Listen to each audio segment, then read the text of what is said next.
느헤미야 1장. 느헤미야가 예루살렘을 위해 기도하다. 하가랴의 아들 느헤미야의 회고록이다.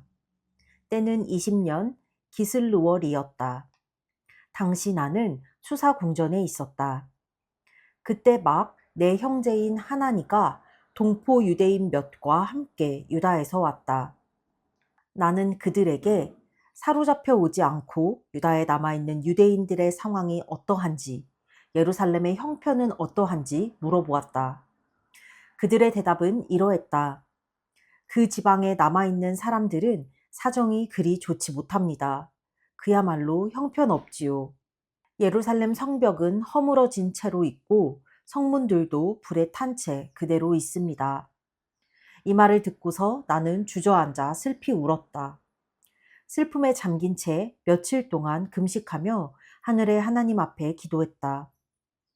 하나님, 하늘의 하나님, 주님의 언약에 충실하시며 주님을 사랑하고 주님의 명령에 순종하는 이들에게 신실하신 크고 어미로우신 하나님, 저를 보시고 제 말을 들어주십시오. 주님의 종, 곧 이스라엘 백성을 위해 밤낮으로 중보기도하며 이스라엘 백성의 죄를 자백하는 이 종의 기도에 귀를 기울여 주십시오. 주께 범죄한 자들 가운데는 저와 제 조상도 있습니다. 우리는 주님을 하찮게 대했습니다. 주께서 하라고 하시는 대로 하지 않았고 주님의 명령을 따르지 않았으며 주님의 종 모세에게 주신 결정들을 존중하지도 않았습니다. 그럴지라도 주님의 종 모세에게 하신 말씀을 기억하여 주십시오. 너희가 나를 반역하면 내가 너희를 사방으로 흩을 것이다.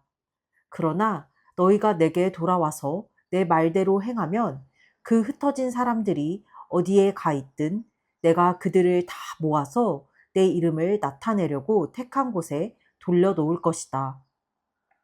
여기 그들이 있습니다. 그들은 주님의 종이며 크신 능력의 주께서 극적으로 구해내신 주님의 백성입니다. 주님, 제 말을 들어주십시오. 주님의 종의 기도를 주님을 경외하기를 기뻐하는 모든 종의 말을 들으시고 저로 하여금 형통케 하셔서 오늘 제가 왕에게 원하는 바를 얻게 해주십시오. 그때에 나는 왕의 술잔을 맡아보고 있었다. 느헤미야 2장. 아닥사스다 왕 20년 니산월이었다. 술을 올릴 시간이 되어 나는 술을 가지고 들어가 왕께 따라드렸다. 그때까지 왕 앞에서 어두운 모습을 보인 적이 없었으므로 왕께서 내게 물으셨다. 어째서 얼굴이 어두운 것이냐? 어디 아픈 것 같지는 않은데 무슨 우울한 일이라도 있느냐? 그 말에 나는 몸둘 바를 몰라 왕께서 만수무강하시기를 빕니다. 제 조상이 묻힌 성읍이 폐허가 되고 성문들이 모두 잿더미로 변했다고 하니 어찌 우울하지 않겠습니까? 하고 아뢰었다. 그러자 왕께서 내게 물으셨다. 그러면 내가 바라는 것이 무엇이냐? 나는 속으로 하늘의 하나님께 기도하며 말씀드렸다. 왕께서 저를 좋게 여기신다면 저를 유다로 보내셔서 제 조상이 묻힌 성읍을 다시 세우게 해주십시오. 그때 왕비도 곁에 앉아 있었는데 왕께서 말씀하셨다. 공사가 얼마나 걸리겠으며 내가 언제쯤 돌아올 수 있겠느냐? 내가 기한을 정해 말씀드리자 왕께서는 나의 청을 승낙하셨다. 나는 또 이렇게 말씀드렸다. 괜찮으시다면 유프라테스 건너편 총독들에게 유다까지 이어질 제 여행을 승인하는 편지를 내려주시기 바랍니다. 또 왕의 삼림 관리인 아삽에게 명령을 내리셔서 성전 옆에 있는 성채와 성벽과 제가 살 집에 들보로 쓸 제목을 공급하게 해주시기 바랍니다. 내 하나님의 너그러우신 손이 나를 도우셔서 왕께서 나의 청을 들어주셨다. 나는 유프라테스 강 건너편 총독들을 만나 왕의 편지를 보여주었다. 왕께서는 호위 기병대까지 함께 보내주셨다. 호론 사람 산발랏과 암몬 사람 관리 도비아는 이 소식을 듣고 몹시 못마땅해 했다. 이스라엘 백성의 이익을 위해 누가 온다는 것이 그들로서는 언짢은 일이었다. 오라, 예루살렘 성벽을 건축하자. 그렇게 해서 나는 예루살렘에 도착했다. 거기서 사흘을 머문 후 나는 한밤중에 일어나 밖으로 나섰다. 측근 몇 사람이 나와 함께 했다. 하나님께서 예루살렘을 위해 내 마음속에 두신 일을 나는 아무에게도 말하지 않았다. 우리에게 짐승이라고는 내가 탄 것밖에 없었다. 나는 야음을 틈타 골짜기 문을 나서서 용의 샘을 지나 거름문에 이르는 예루살렘 성벽을 둘러보았다. 성벽은 허물어지고 성문들은 불탄 채 버려져 있었다. 거기서 샘 문으로 건너가 왕의 연못에 이르자 내가 타고 있던 나귀가 지나갈 공간이 없었다. 그래서 나는 골짜기를 타고 올라가며 어둠 속에서 성벽을 계속 살핀 뒤에 골짜기 문을 통해 되돌아왔다. 지방 관리들은 내가 어디로 갔는지 무슨 일을 했는지 전혀 몰랐다. 유대인이나 제사장이나 귀족이나 지방 관리나 직책을 가진 그 누구에게도 내가 한마디도 하지 않았기 때문이다. 성벽을 돌아보고 난 뒤에야 나는 그들에게 말했다. 현실을 똑바로 보십시오. 우리는 지금 어려운 고비에 처해 있습니다. 예루살렘은 폐허가 되었고 성문들은 불타버렸습니다. 어서 예루살렘 성벽을 쌓아서 다시는 이런 수모를 받으며 살지 말아야 합니다. 나는 하나님께서 어떻게 나를 지지하시며 왕이 어떻게 나를 후원하고 있는지 그들에게 말했다. 그러자 그들이 대답했다. 같은 생각입니다. 어서 시작해야겠습니다. 그들은 당장이라도 나설 듯이 소매를 걷어붙였다. 호른 사람 산발락과 암몬 사람 관리 도비아와 아랍 사람 게셈이 이 소식을 듣고 우리를 비웃으며 조롱했다. 하! 당신들이 도대체 뭘 하겠다는 거요? 감히 왕을 배반하겠다는 거요? 내가 되받아쳤다. 하늘의 하나님께서 반드시 우리를 도와 성공하게 하실 것이요. 우리는 그분의 종이니 열심히 일하여 성벽을 재건할 것이요. 쓸데없는 간섭은 마시오. 당신들은 이 일에 발언권이 없을 뿐더러 예루살렘과도 아무 상관이 없소. 느헤미야 3장. 대제사장 엘리야십과 동료 제사장들이 함께 일어나 밖으로 나섰다. 그들은 양문에서부터 시작했다. 그것을 보수하여 문짝을 달고 100망대와 하나넬 망대에까지 성벽을 쌓았다. 여리고 사람들이 그들과 나란히 작업했고 그들 옆에서는 이므리의 아들 삭굴이 작업했다. 물고기 문은 하스나아 형제들이 세웠다. 그들은 그것을 보수하여 문짝을 달고 자물쇠와 빗장을 만들어 달았다. 그 옆에서는 하코스의 손자요 우리아의 아들인 무레못이 작업했다. 그 옆은 무세사베르 손자요 베레갸의 아들인 무술람이 작업했다. 그 옆은 바하나의 아들인 사독이 작업했다. 그 옆은 드고아 사람들이 작업했다. 다만 귀족들은 예외였다. 그들은 자기들 공사 책임자와 함께 일하려 하지 않았고 그런 일로 손을 더럽히는 것을 거절했다. 여사나무는 바세아의 아들 요야다와 브소드야의 아들 무술람이 맡았다. 그들은 그것을 보수하여 문짝을 달고 자물쇠와 빗장을 만들어 달았다. 기브온 사람 물라랴와 메로노 사람 야돈, 그리고 유프라테스 건너편 총독의 관할 아래 있는 기브온과 미스바 사람들이 그들과 나란히 작업했다.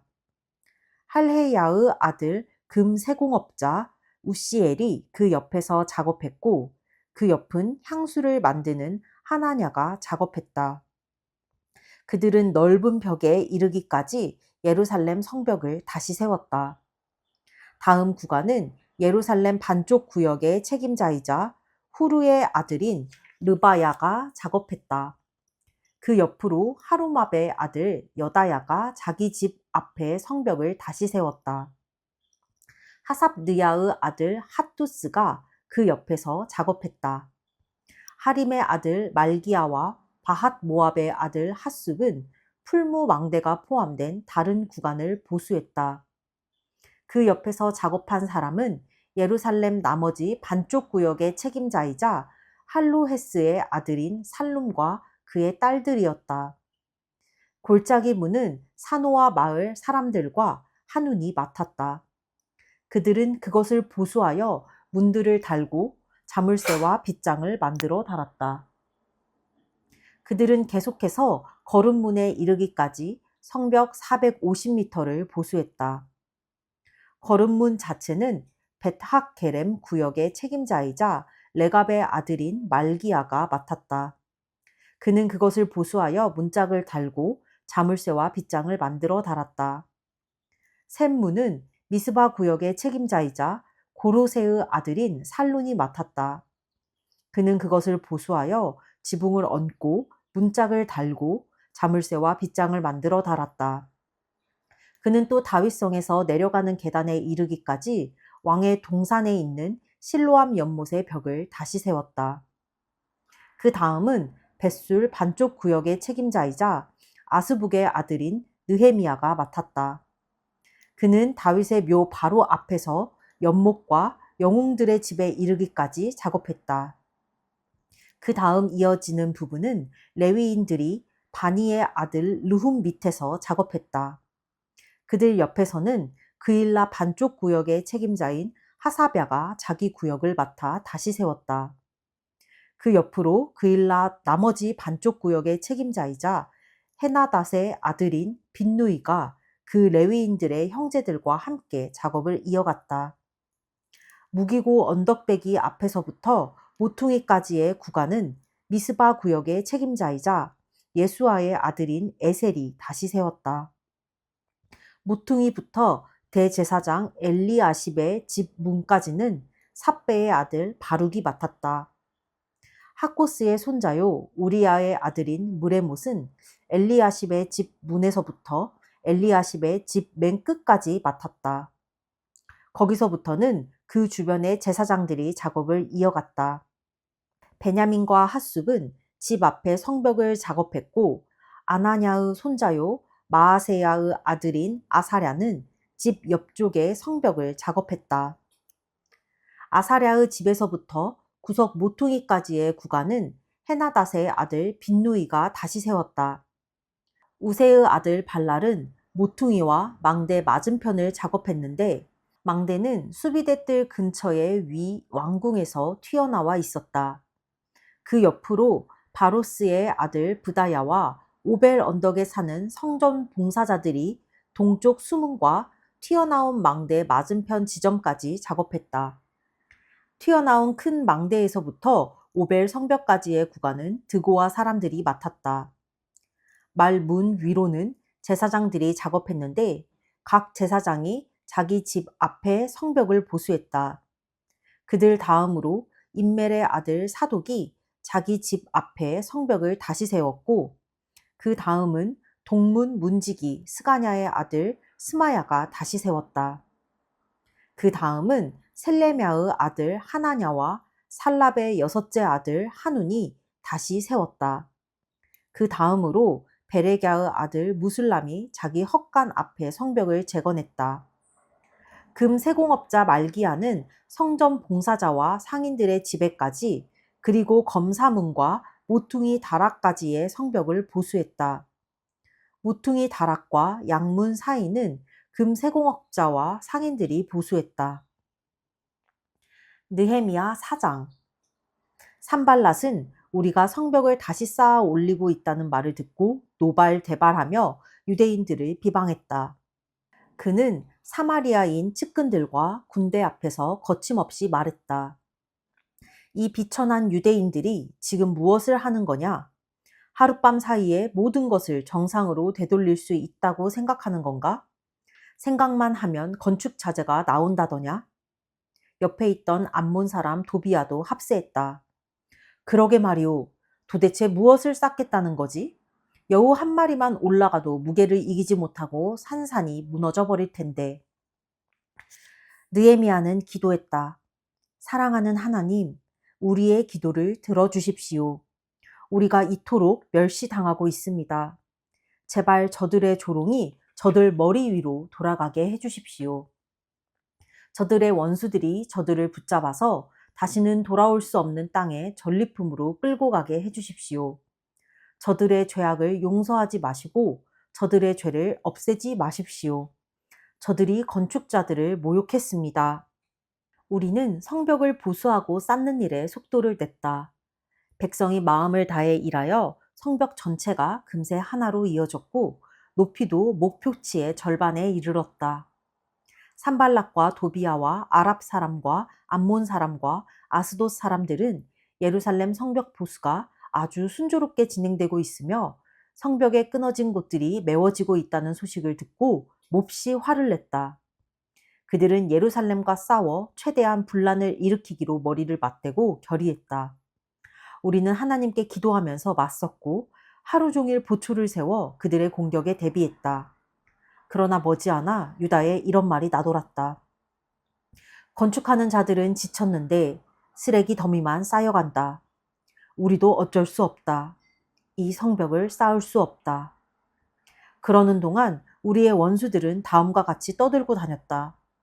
저들은 누가 자신들을 공격했는지도 모르겠지. 쥐도 새도 모르게 우리가 쳐들어가 저들을 닥치는 대로 죽이자.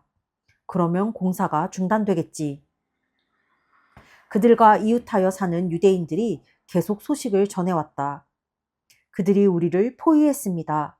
이제 곧 공격할 것입니다. 우리는 이 말을 적어도 10번은 들었다. 그래서 나는 성벽의 가장 취약한 곳에 무장 보초를 세우고 칼과 창과 활을 든 사람을 가문별로 배치했다. 나는 상황을 살핀 뒤에 일어나서 귀족과 관리와 다른 사람들에게 말했다. 그들을 두려워하지 말고 크고 두려우신 주님을 기억하십시오. 그리고 여러분의 형제와 자녀와 아내와 집을 위해 싸우십시오. 원수들은 우리가 그들의 계략을 모두 알고 있다는 것도 하나님께서 그 계략을 무산시키셨다는 것도 깨닫게 되었다. 우리는 다시 성벽으로 돌아가 작업에 임했다. 그때부터 우리 젊은이들 가운데 반은 일을 하고 나머지 반은 창과 방패와 활을 들고 갑옷 차림으로 보초를 섰다. 관리들은 성벽 재건 공사를 하는 모든 유다 백성의 후방을 지켜주었다. 일반 일꾼들은 한 손에는 연장을, 다른 한 손에는 창을 들었다. 성벽을 쌓는 사람들은 허리에 칼을 차고 일했다. 나는 제때 경보를 울리기 위해 나팔수를 곁에 두었다. 나는 귀족과 관리와 다른 사람들에게 말했다. 공사가 워낙 커서 우리가 서로 성벽을 따라 흩어져 있습니다. 나팔 소리가 들리거든 소리가 나는 곳으로 달려와 합류하십시오. 하나님께서는 우리를 위해 싸우실 것입니다. 우리는 동 틀 때부터 별이 뜰 때까지 일했고 우리 가운데 반은 창을 들고 일했다. 나는 또 백성에게 이렇게 지시했다.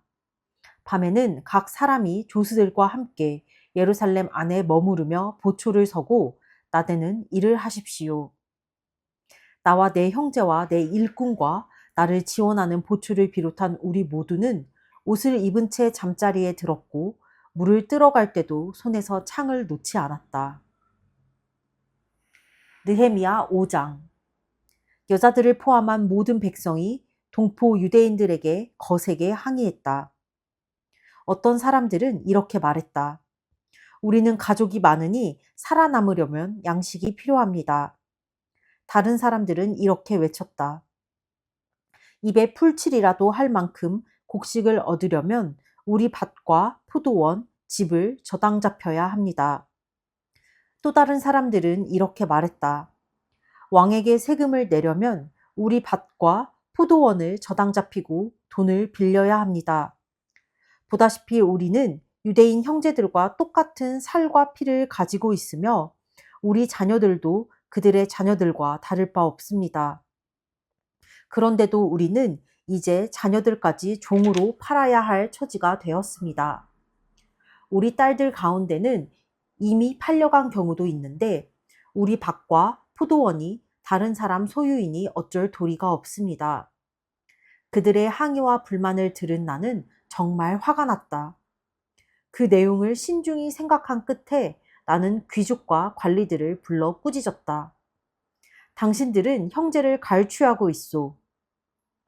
이어서 나는 큰 의회를 소집하여 그 문제를 다루었다. 우리는 외국인에게 종으로 팔릴 수밖에 없는 유대인 형제들을 애써 값을 치르고 찾아왔소. 그런데 이제 당신들이 빛을 빌미로 그 형제들을 다시 종으로 팔고 있소. 우리더러 그들을 다시 사오라는 말입니까? 그들은 아무 말이 없었다. 무슨 말을 할 수 있겠는가? 이것은 정말 악한 짓이오.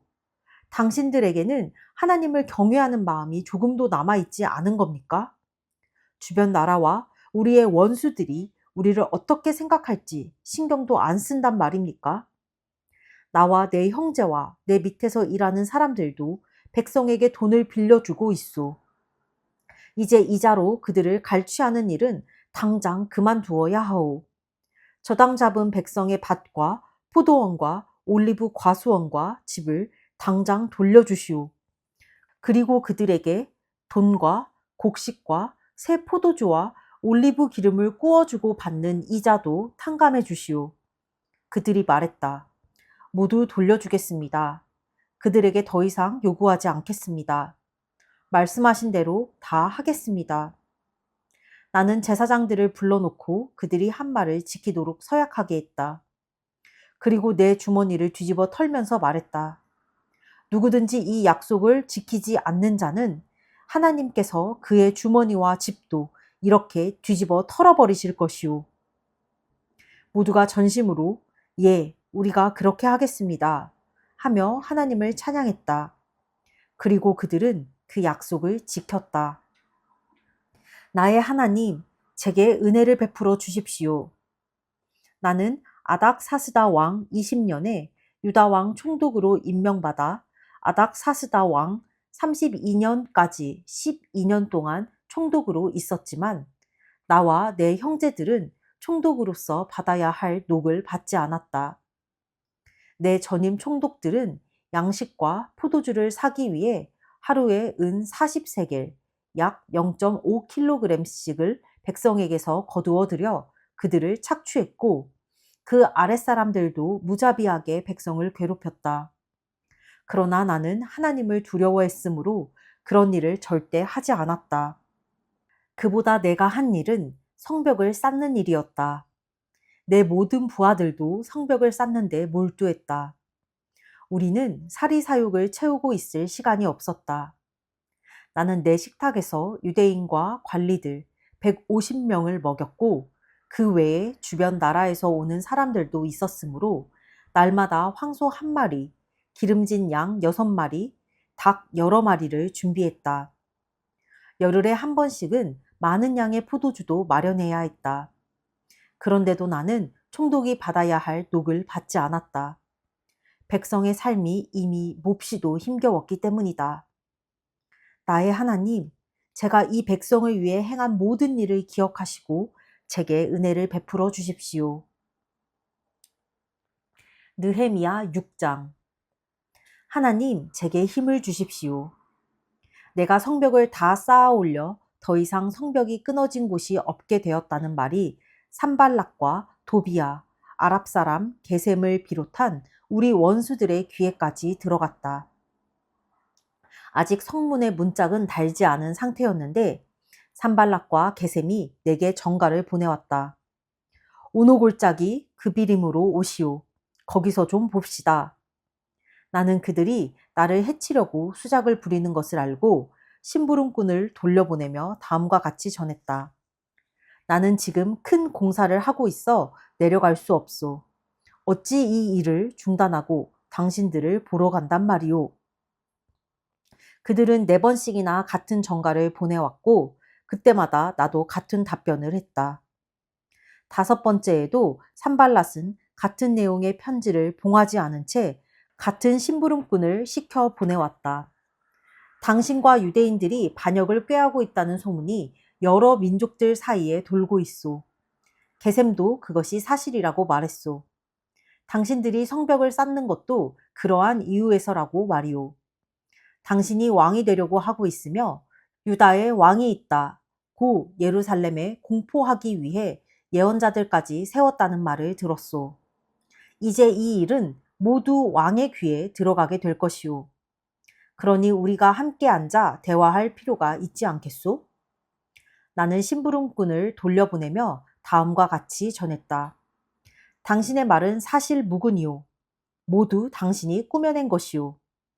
그들은 우리를 위협하여 성전 건축을 그만두게 하려고 했다. 저들은 포기할 것이며 절대 공사를 끝마치지 못할 것이다. 이것이 그들의 생각이었다. 나는 기도했다. 하나님, 제게 힘을 주십시오. 그 후에 나는 무헤다벨의 손자요 들라야의 아들인 스마야를 그의 집에서 은밀히 만났다. 그가 말했다. 우리 하나님의 집 성전 안에서 만납시다. 그들이 당신을 죽이러 올 거요. 밤중에 반드시 죽이러 올 테니 성전 안에 들어가 문을 잠급시다. 나는 이렇게 대답했다. 나더러 도망쳐 숨으란 말입니까? 나 같은 사람이 어찌 성전에 숨는단 말입니까? 그럴 수 없습니다. 나는 그가 하나님께서 보내신 사람이 아니라는 것을 알아차렸다. 그가 내게 말한 예언이란 것도 도비야와 산발랏의 작품이었다. 그들이 스마야를 매수한 것이다. 그렇게 해서 내게 겁을 주고 나를 꿰어 일반인의 몸으로 성전을 더럽히는 죄를 짓게 하여 그동안의 좋은 평판을 떨어뜨리고 나를 마음껏 헐뜯으려는 속셈이었다. 나의 하나님, 이 모든 악을 저지른 도비야와 산발랏을 내버려 두지 마십시오. 내 확신을 꺾으려 한 여예언자 노아랴와 다른 예언자들도 그냥 내버려 두지 마십시오. 성벽은 52일 만인 엘룰월 25일에 완공되었다. 우리의 모든 원수들이 이 소식을 들었고 주변 모든 나라가 이 일을 직접 보았다. 그제야 원수들의 기가 완전히 꺾였다. 이 일의 배후에 하나님이 계신 것을 알게 되었기 때문이다. 그 기간 내내 유다 귀족들과 도비야 사이에 편지가 오갔다. 그는 아라의 아들 스가냐의 사위인 데다, 그의 아들 여호하난도 베레갸의 아들 무술람의 딸과 결혼한 터라 많은 유대 귀족들과 친분이 있었다. 그들은 그가 행한 좋은 일들을 내 앞에서 떠버렸고 반대로 내가 한 말들을 그에게 일일이 보고했다. 그러면 도비야는 나를 위협하는 편지를 보내곤 했다. 느헤미야 7장. 마침내 성벽이 재건되다. 성벽이 재건되어 나는 성문에 문짝들을 달았고 문지기와 노래하는 사람과 레위인들을 임명했다. 그 후에 내 동생 하나니와 성체 지휘관 하나냐에게 예루살렘을 지키는 임무를 맡게 했다. 하나냐는 정직한 사람이요 누구보다도 하나님을 경외했기 때문이다. 나는 그들에게 이렇게 명령했다. 해가 높이 뜰 때까지 예루살렘 성문들을 열지 마시오. 그리고 문지기들이 임무를 마치기 전에 성문들을 닫고 빗장을 지르도록 하시오. 문지기는 예루살렘 주민 중에서 임명하고 각자 자기 집 앞 초소에 배치하시오. 성은 크고 넓었으나 인구가 얼마 되지 않았고 완성된 집들도 거의 없었다. 하나님께서는 귀족과 관리와 일반 백성을 모아 그 수를 등록하게 하셨다. 나는 바빌론에서 1차로 돌아온 사람들의 족보 기록을 얻었는데 그 내용은 이러하다.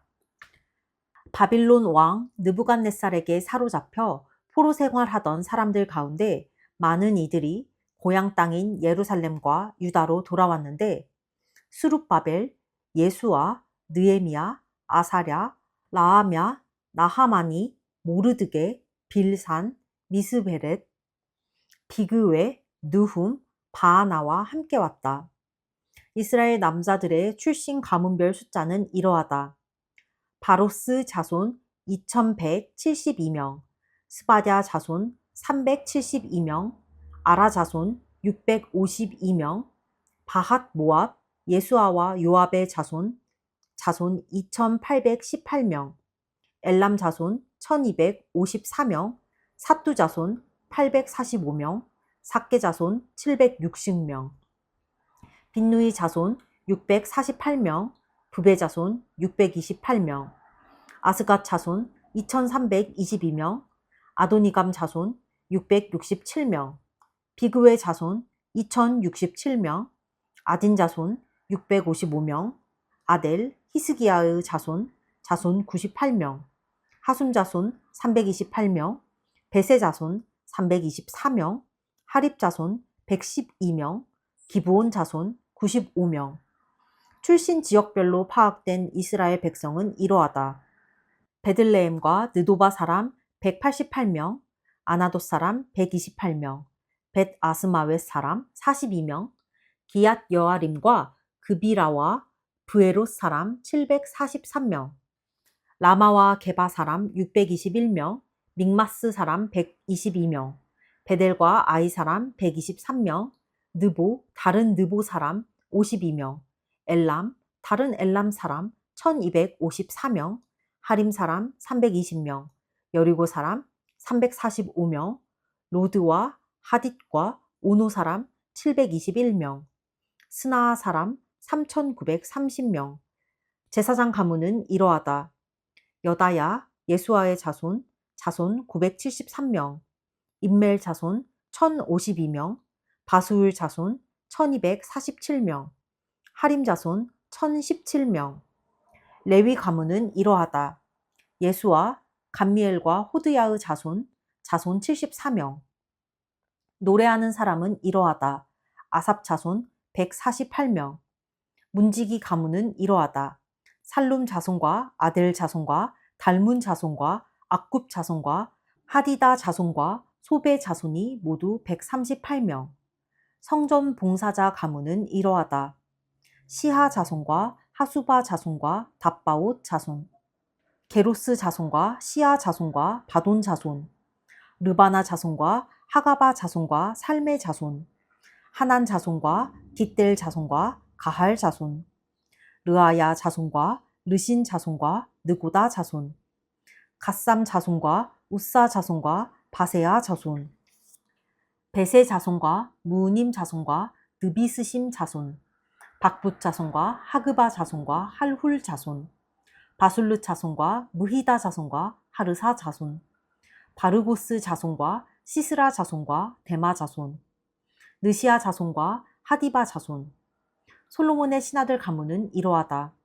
소대 자손과 소베렛 자손과 브리다 자손, 야알라 자손과 다르곤 자손과 깃델 자손, 스바랴 자손과 하틸 자손과 보게렛 하스바임 자손과 아몬 자손.